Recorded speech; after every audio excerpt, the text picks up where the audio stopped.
I'm on this site today in recognition and memorializing at least 100 souls who were taken from New Jersey, forcefully sold into slavery in the Deep South and the Louisiana area.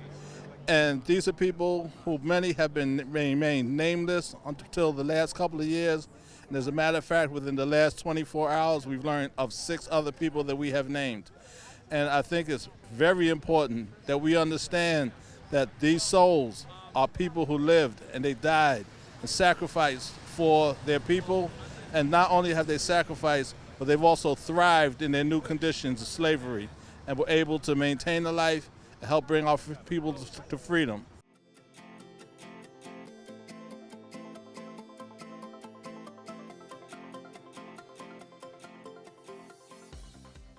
Peter, age 15, same first name as mine, last name not known. Simon, no age listed, a free man, last name not known.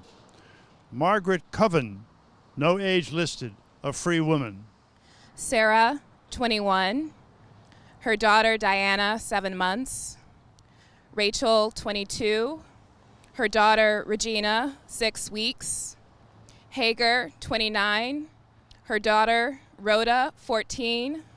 Her daughter Mary, 2. Her son Augustus, 4. Flora, age 23. Her daughter Susan, 7 months. Harry, 14 years of age. James, 21.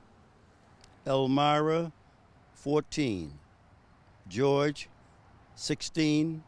And Susan Watt, 35. Moses, 16. Lydia, 18. Betty, 22. Patty, 22. Bass, 19. Christine, 27.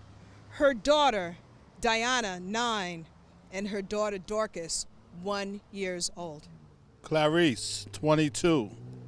Her son, Hercules, 2. Lydia, 22. Her daughter, Harriet Jane, 3. Bob, Rosanna, Class, Ann, and her son, Rosino. Jeanette, Charles, a child. Elias, a child. Robert, a child. Klaus, previously unnamed person on the March boat. This came to be because when I first learned about this history last summer from Rich Walling, I was appalled. And I was appalled that the history had been forgotten. And I truly believe so many of the things that are going wrong in our nation come from our forgetting our history, from our wanting to be in denial about our history, and particularly about the shadow side of slavery, of deep racism, systemic white supremacy. And so I'm doing this because I would like to be a part of healing our country, healing this area. And so I believe by remembering these lost souls back into our community, that is a healing act. And we are here today to let everybody know this was the site of Judge Van Wickle, who, in all intents and purposes, ran the slave ring that kidnapped these poor souls and took them to slavery in the South. Many people feel in New Jersey, they think we're up north and we have forgot about slavery, but 2 of the biggest slave ports in America were right here in New Jersey. Camden and South Amber area. Right here in New Jersey, major slave ports. New Jersey itself was one of the last states to get rid of slavery in the United States, and we must never ever forget that anything south of Canada was the South in America, and we must do better. The second group departed on the 25th of May, 1818, 200 years ago today. Letta, 21, no last name known. Dorcas, 16, also no last name. Sam Johnson, 32. Margaret, age 21. Jane, 25, and her son, John, age 4.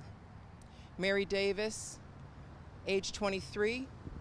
Phyllis, age 25, and her son Charles, age 1, and Jack, age 16. Harvey, 22. Eliza, female, 19. Frank, 21. Hester, 18. Peter, 21. Susan Sylvie, 30, and her son Jacob, only 18 months. Louis, 22.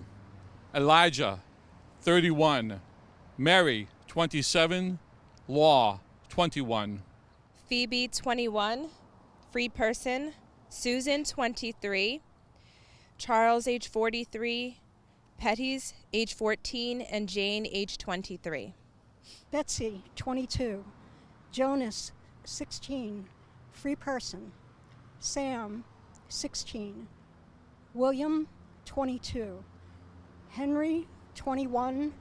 Amy, 22. Judah, female, 26. And her son, Samuel, age 2 years old. James, 22. Sam, 32 years old. George Byron, 18. Hannah, 16.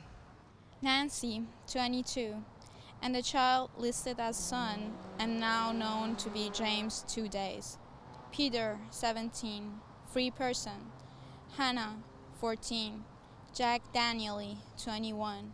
The Van Wickle slave ring operated almost over a whole year, but there were 3 dates that were in particular important when 3 different boatloads of African Americans were sent to permanent slavery.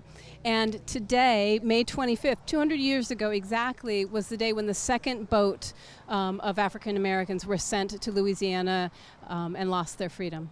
Personally, when I visit these sites, I feel deep, deep in my soul. I feel them calling out to us to remember us, remember us, remember us. Thank you.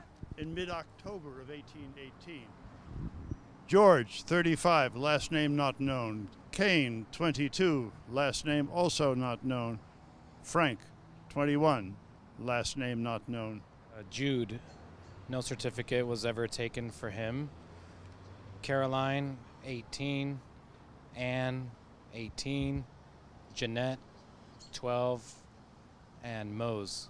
Louis, 22. Elijah, 31. Mary, 27. Law, 21. Phoebe, 21, and a free person. Susan, 23. Charles, 43. Pettis, 14. Jane, 23. Let us hold a minute of silence for those lost souls whose names we have lost, but whom we now recognize as having lived, even if we do not know what their mothers or their mamas may have called them. So I'll just say one of the important things that I know is that if we are to be liberated by history, we must face it, not erase it. And so we have built a presence on social media. We have a website. We have a Facebook page. So if you search Lost Souls Public Memorial Project, you'll find us there. And we actually invite people to see a list of the names and to choose one to pledge to remember it and take a picture of themselves and post it on our site to be part of the growing legion of people who remember the lost souls.